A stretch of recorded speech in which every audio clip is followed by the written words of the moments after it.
Hey, Michael Church, Crawl Space Ninja.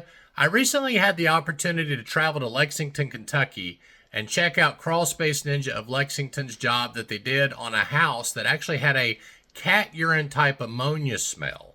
Okay, so the homeowner had already installed encapsulation, but apparently the company that did the work left mold, and they had some multi-layer vapor barriers and different things like that that they had installed. So Crawl Space Ninja of Lexington went up there, took all that out, addressed the mold, and here is me with the ninjas and Phil in the crawl space talking about what they've done. We hope this video helps many of you out there that maybe have some kind of weird odor smell going on in the crawl space. So this is some great information to help you. Stay tuned.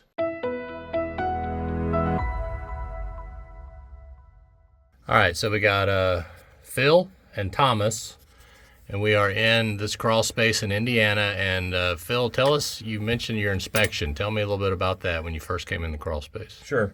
So when I came out and done my initial inspection, the homeowner was called and was complaining about a gaseous cat pee odor smell. So I came out, done my inspection, and found that the multi-layer vapor barrier was used.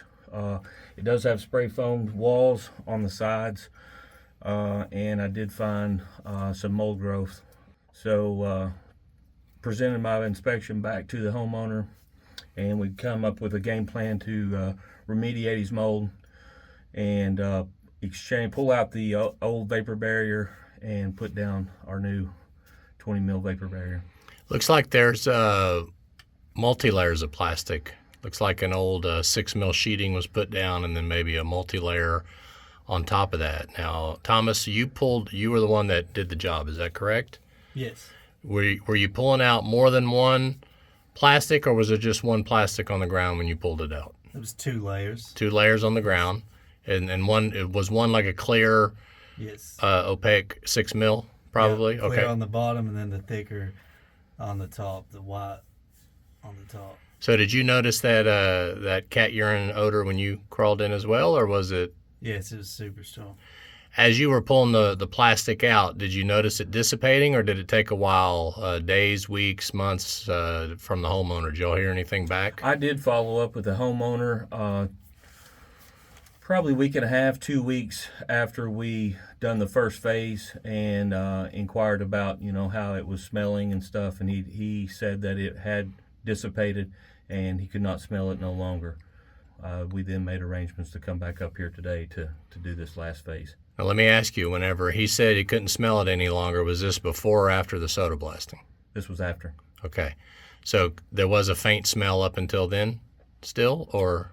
We couldn't smell it when we left, so we removed the plastic, the vapor barrier, and soda blasted same day. Oh, same day. Mm-hmm. Okay, so that's good to know. So the sodium bicarbonate is a natural deodorizer as well. He's got tongue and groove. I assume you were fighting against that, keeping it out of the living space, right? This tongue and groove can let that soda get up in that living space, right? Yeah, it was pretty tough. Yeah, so, well, you did a great job, and everything looks good. So today you're going to come and put in new plastic. He's already got the humidity under control. You got your April air dehu running. It looks like he's got an ERV ventilating the crawl space. You don't have to put a vent fan in. Is that right? So basically you guys are just putting plastic down today? Yes, that is correct. And the challenge is, of course, you're trying to put it over spray foam, uneven, very, very uneven spray foam. It doesn't look like they have a termite gap. I'm not sure if Indiana requires one or not, but I think they do. So you're going to attach the plastic to the spray foam, leave the spray foam in place. Is that correct? That is correct. Okay, all right. So what's your plans for attaching the plastic? We're going to try to use our foam board fasteners is what the plan is. And we're going to see, depending upon how well those hold. The spray foam just varies in thickness throughout this entire crawl. So that's the plan. It's going to be tough to that's the thing about spray foam. It's very uneven. Yeah. Unless you do it for a living, it's kind of hard to get it even, isn't it? Yes. That's what I like about foam board and insul barrier. Okay, thank you very much. So this is an example of the plastic that they pulled out of this crawl space. Look at the thread that comes through.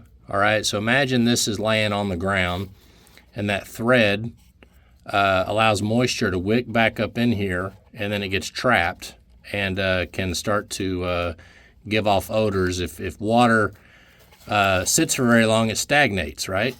So we feel like that's the main cause of a lot of these odor issues on a crawl space where the vapor barrier can get wet and wick back up into the plastic. It's got nowhere to go. This is why we use the solid plastic versus a reinforced plastic that's two sheets put together. As you can see, it's black on the bottom, white on the top. So they basically probably glued or heat infused these two sheets together around this cord. And of course, it can start to delaminate over time, build up moisture inside of it, get moisture inside of it. So if you use a solid vapor barrier, you shouldn't have to deal with that issue. Although I will say that having multiple layers down like they did before, you can actually trap moisture in between multiple layers. So if you got a 6 mil and then you got something like this on top, either of those issues could cause an odor problem in the future.